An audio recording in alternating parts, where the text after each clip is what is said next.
All right, the activity that we've got this week is you give each student a copy of the Lord's Prayer. And the way they designed it was for you to tell the students to circle the name or pronoun that refers to God, and then you also have them underline every name or pronoun that refers to us in the Lord's Prayer.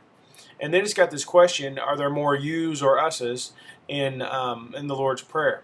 And I just went through this a minute ago, and I'm not sure it's going to work out the way they want it to, because it looks like there are just as many us's in the Lord's Prayer as there is yous and references to God.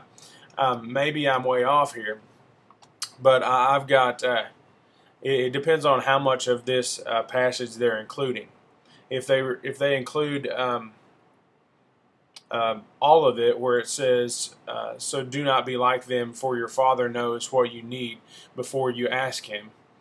Pray then this way. Okay, if you include that part, or if you just start at our Father who is in heaven, there will make a difference, because maybe I'm not doing this right, but it appears like there are a lot more us's and references to us than there are references to God. But the point that they're trying to get across, and I think that we should try to get across, you may have to word the question a little bit differently, is basically who is the focal point of the prayer there? Okay, the focal point of the prayer is not us. The focal point of the prayer should be on God, and we are looking to Him for everything that we have. And submission or a surrendered heart will look to God for everything and not just gimme, gimme, gimme. Um, so you can go through that activity, but make sure as you go through it, I would advise you to work it yourself to make sure I'm just not off a little bit, but make sure that it's going to work out the way you want it to if you're going to use it. Because you don't want to say, do these things now, which who's the focus on, and it be, oh yeah, the focus is on us, because really that prayer is not about us. It's about looking toward God for everything in life.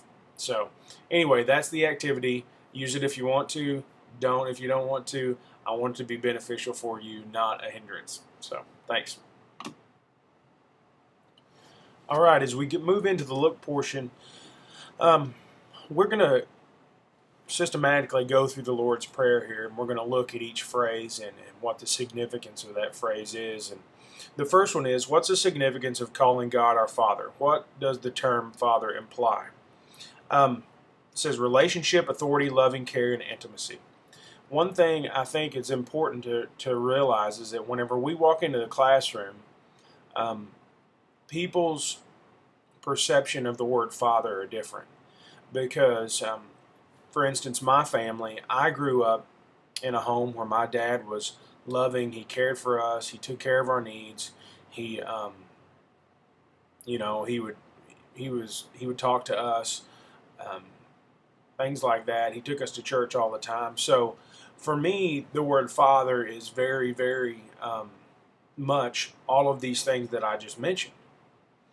But to a lot of people, the word father brings such a negative connotation, because their father themselves, in their biological earthly father, um, was a really negative influence on them.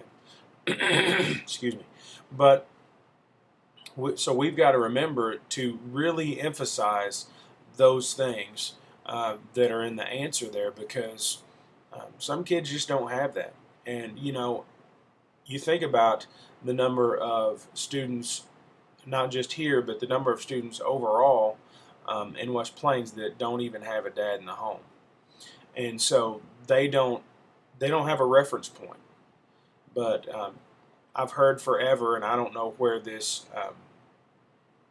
came from, but your view of God will be directly influenced by your view of your own father, and so.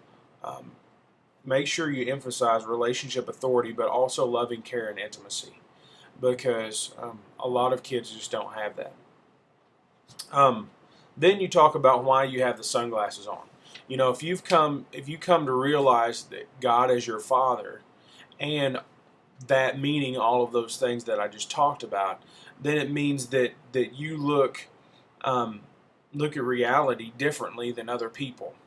You know, I've often heard that the example of your worldview being like a pair of glasses. You know, I wear glasses. I take them off now, and I see the screen fairly well, but it's a little bit different than it was whenever I had my glasses on. Now, if I walked outside and tried to look across the parking lot to my house, it would be very, very blurry because I'm nearsighted, so I can't see far away. But whenever I put these back on, then it clears up my view of things. And so, in the same way, whenever we get to see God as our Father, and our lives and our prayers are focused on God, then it changes our perception, our view of everything else. And so, it's very important that we understand that God is our Father, and the significance that has for us in every other area of life. It totally changes our focus. So, that's question one.